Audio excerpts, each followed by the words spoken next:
ভগবান শ্রীকৃষ্ণ আজ পঞ্চ পাণ্ডবকে সঙ্গে নিয়ে ভীষ্মদেবের কাছে এলেন। ভীষ্মদেব তিনি সরসজ্জায় শায়িত হয়ে রয়েছেন।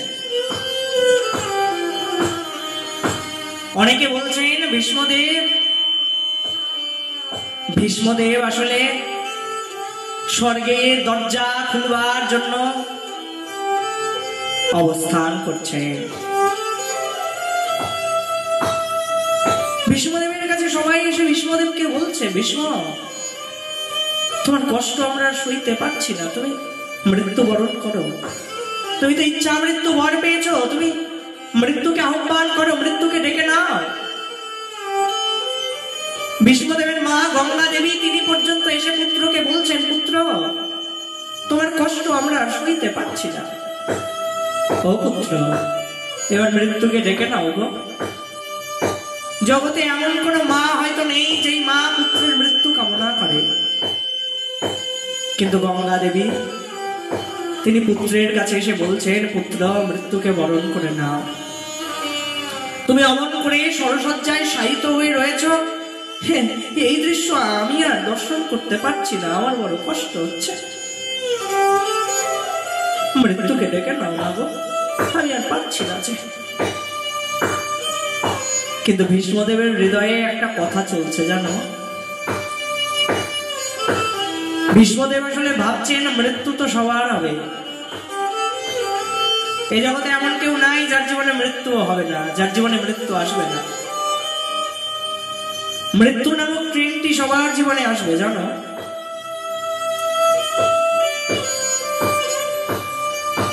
কিন্তু আশ্চর্যের বিষয়, ইহজগতে আমরা যদি কোথাও ঘুরতে যাই, কোনো ট্রেন ধরি, তবে কতদিন আগে থেকে তার জন্য টিকিট করতে হয়, কতদিন আগে থেকে ব্যাগপত্র গুছিয়ে প্রস্তুতি নিতে হয়, প্রস্তুত থাকতে হয়। কিন্তু মৃত্যু নামক এত বড় ট্রেনটা সবার জীবনে আসবে, কিন্তু তার জন্য আমরা কেউ প্রস্তুতি নিই না। আর এই ট্রেন আসবার তো কোনো নির্দিষ্ট সময়ও নাই, যখন খুশি চলে আসতে পারে। তাই তো এই ট্রেনের জন্য সব সময় প্রস্তুত হয়ে থাকতে হবে।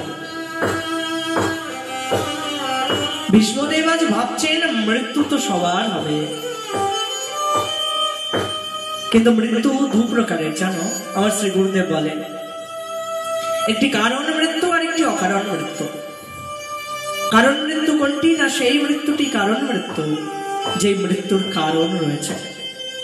কি কারণ না, ওই যে ভক্তের মৃত্যুটা হয় কারণ মৃত্যু। কেন জানো?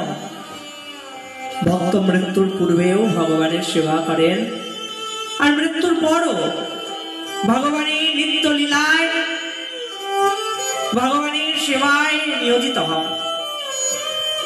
তাই তার মৃত্যুটা কারণ মৃত্যু, তার মৃত্যুর কারণ আছে। মরবো কেন না, মরবো তোমার সেবা করবার জন্য। ঠাকুর এই জড় দেহে তো তোমায় লাভ করতে পারবো না, তাই তো মৃত্যুকে বরণ করে নিলাম। কেন জানো? মৃত্যুকে বরণ করে নিয়ে এবার অপ্রাকৃত দেহ ধারণ করে তোমার সেবায় নিয়োজিত হব। তাই সাধকের মৃত্যুতে ভয় নাই, সাধক মরতে ভয় পায় না, মরতে ভয় পায় না সাধক। সাধকের ভয় নাই, ভয় তো তার। ভয় কার জানো? ভয় তার যার মৃত্যুর কোনো কারণ নাই, যার মৃত্যুটা আসলে অকারণ মৃত্যু। তার ভয়, তার বড় চিন্তা, তার বড় সমস্যা। অকারণ মৃত্যু তো তার হয় যার মৃত্যুর আসলে কোনো কারণ নাই। বেঁচে থাকতেও যা খুশি তাই খেয়েছে, যা খুশি তাই বলেছে, যা খুশি তাই করেছে, আর মৃত্যুর পরেও তার কি যে গতি হবে সে সম্বন্ধে তার কোনো ধারণাই নাই। তাই তো তার মৃত্যুটা আসলে অকারণ মৃত্যু। কিন্তু ভীষ্মদেব আজ বলছেন মৃত্যু তো সবার হবে, কিন্তু মৃত্যুর পূর্বে আমায় ভগবানকে লাভ করতে হবে। মৃত্যু তো আসবে এটা জানি, কিন্তু মৃত্যুর আগে আমার জীবনে যেন ভগবান আসে, সেদিকে খেয়াল রাখতে হবে। ভগবানকে আগে আসতে হবে। মনে মনে যেন প্রতিজ্ঞা করে রেখেছেন, যেদিন ভগবানকে পাবো সেদিনই এই প্রাণটাকে ত্যাগ করবো, তার আগে করবো না। জানি অনেক কষ্ট হচ্ছে আমার, আমি সরসজ্জায় শায়িত হয়ে রয়েছি, আমার অনেক কষ্ট হচ্ছে, কিন্তু কষ্ট হলেও আমি এই দেহকে পরিত্যাগ করবো না, কারণ আগে ভগবানকে আসতে হবে। দেখি কে আসে, মৃত্যু তো আসবে এটা জানি, কিন্তু দেখি আগে ভগবান আসে, আগে মৃত্যু আসে। সরসজ্জায় শায়িত হয়ে রয়েছে, আর ভক্তের হৃদয়ের কথা জানতে পেরে ভগবান আজ পঞ্চ পাণ্ডবকে সঙ্গে নিয়ে এসেছেন সেই কুরুক্ষেত্রের রণাঙ্গনে। ভীষ্মদেবকে প্রণাম করেছেন সবাই। ভীষ্মদেব ভগবানকে দেখে বলছেন, ভগবান তুমি এসেছো। ভীষ্মদেব ভগবানকে প্রণাম করছেন, আর পঞ্চ পাণ্ডবকে বলছেন, ও পঞ্চ পাণ্ডব, এই যে যাকে দেখছো না, এ কিন্তু সামান্য কেউ নয়, এসবই ভগবান সাক্ষাৎ দত্ত নারায়ণ পুমান মোহয়ন ময়া লোকম ঘুরশ্চরতে বৃষ্ণ শুভ। এই যে যাকে দেখছো, এ সামান্য কেউ নয়, এসবই ভগবান সাক্ষাৎ, তিনি স্বয়ং ভগবান। এতদিন তোমরা এনাকে নিজের ভাই মনে করেছো, বন্ধু মনে করেছো, কিন্তু তিনি কিন্তু আসলে ভগবান। সকলকে বলছেন ভীষ্মদেব, আর ভীষ্মদেব আর ভগবানকে বলছেন, ভগবান কত করুণা তোমার, তুমি আমার কাছে এসেছো ঠাকুর। ও ঠাকুর, একবার এসেছো যখন, আমার না বড় স্বাদ জানো, তোমার এই বৃন্দাবনের রূপটাকে একবার দর্শন করবো। ও ঠাকুর, একবার দেখাও না গো সেই রূপটা, সেই বৃন্দাবনের রূপ। শ্রীকৃষ্ণের যতেক লীলা, সর্বোত্তম নরলীলা, নরবপু তাহারও স্বরূপ। গোপবেশ বেণুকর নবকিশোর নটবর, নরলীলার হয় অনুরূপ। ও ঠাকুর, একবার সেই রূপটা দেখাও না গো, সেই বৃন্দাবনের রূপ। সেই করে ওই মোহন মুরলী ধারণ করে একবার দাঁড়াও না গো ঠাকুর, একবার তোমার সেই রূপটাকে দর্শন করি। ও ঠাকুর, একবার দাঁড়াও না গো, একবার অন করে সেই রূপটাকে দেখি, সেই রূপটাকে দর্শন করি। যেই না বলেছেন ভগবান যেন আজ আর ভক্তের কথা ফেললেন না। ভগবান আজ কি করলেন জানো, হাতে মোহন মুরলী ধারণ করে ভগবান সেইভাবে ত্রিভঙ্গ ভঙ্গিম রূপে ভগবান দাঁড়ালেন, আর ভীষ্মদেব স্তুতি করতে লাগলেন। কস্তুরী তিলকম ললাট পটলে বক্ষস্থলে কৌস্তুভম নাসাগরে বরমুক্তিকম করতলে বেণুকঙ্কণম সর্বাঙ্গে হরিচন্দনম সুললিতম কণ্ঠে চ মুক্তাবলী গোপস্ত্রী পরিবেষ্টিত শ্রী গোপাল চূড়ামণি। স্টপ করছে।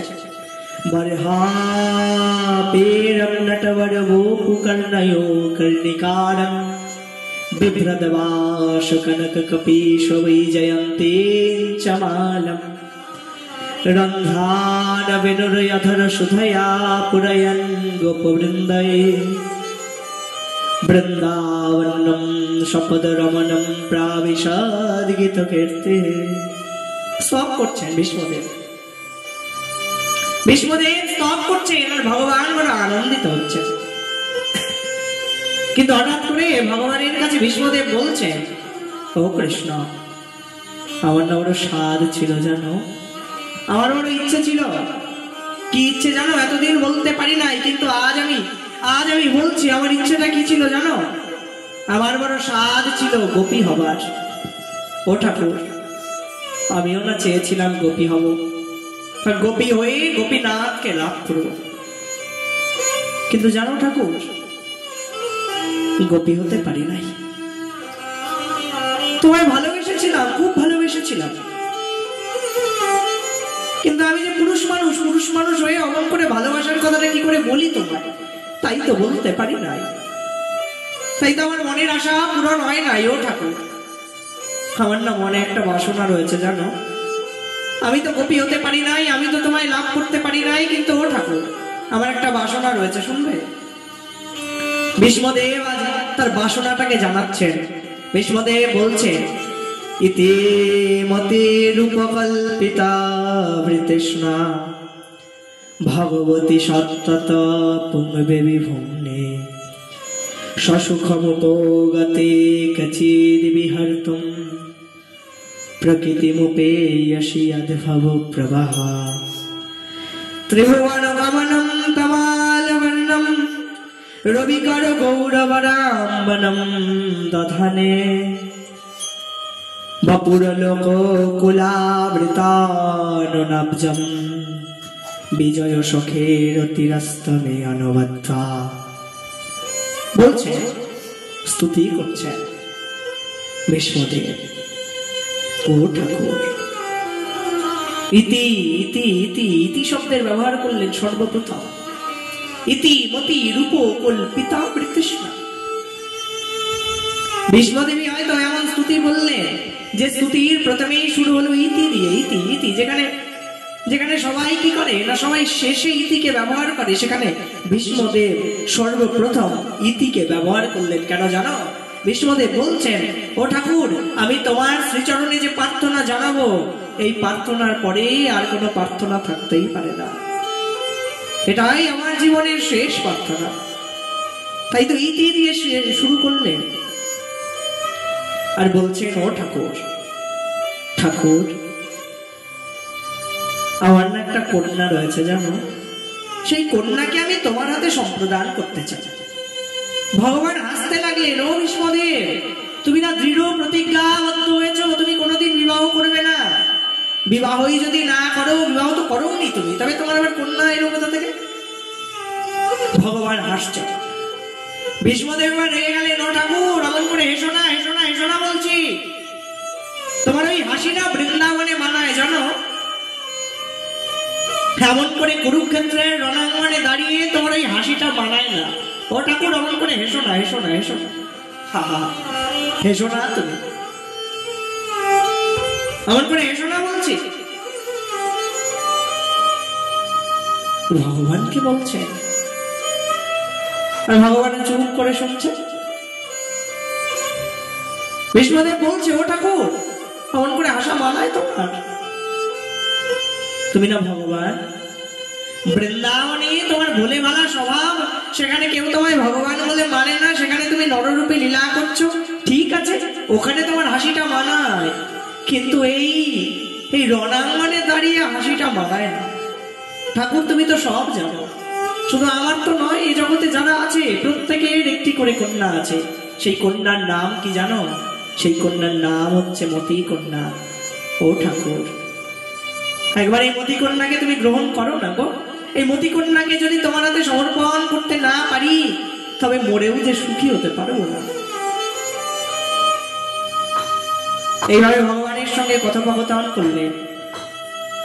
আর ভগবানের সেই বৃন্দাবনের ত্রিভঙ্গ ভূমি রূপ দর্শন করতে করতে ভীষ্মদেব আজ মনের আনন্দে ভগবদ নাম গাইতে গাইতে পরম ধামে গমন করলেন।